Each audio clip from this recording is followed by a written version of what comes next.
انسان موجودہ دنیا میں عمل کرنے کے لیے آزاد ہے، مگر وہ انجام کے معاملے میں آزاد نہیں۔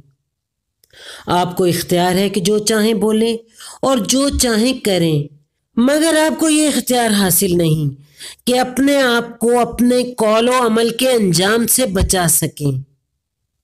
آدمی اپنی زبان سے کڑوا بول بولے تو ایسا نہیں ہو سکتا کہ سننے والوں پر کڑوے بول کا بھی وہی رد عمل ہو جو میٹھے بول کا ہوتا ہے۔ جو آدمی اپنی زبان سے کڑوا بول بولے، اس کو جاننا چاہیے کہ اس کو بہرحال لوگوں کی طرف سے منفی رد عمل کی قیمت بھگتنی پڑے گی۔ جو آدمی بے سوچے سمجھے عمل کرے، اس کو جاننا چاہیے کہ اس کا اس قسم کا عمل فطرت کے قانون کے مطابق اپنا نتیجہ ظاہر کرے گا، نہ کہ اس کی ذاتی خواہش کے مطابق۔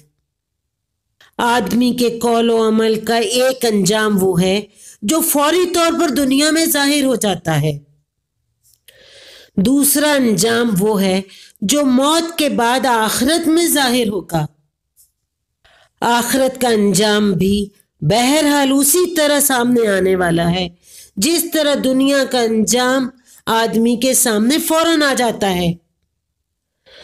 آدمی کو بلا شبہ یہ اختیار ہے کہ وہ جو چاہے بولے اور جو چاہے کرے، مگر یہ اختیار کسی کو بھی حاصل نہیں کہ وہ اپنے قول و عمل کے انجام سے اپنے کو بچا سکے، نہ موجودہ دنیا میں اور نہ آخرت کی دنیا میں، جو مرنے کے بعد ہر ایک کے سامنے آنے والی ہے۔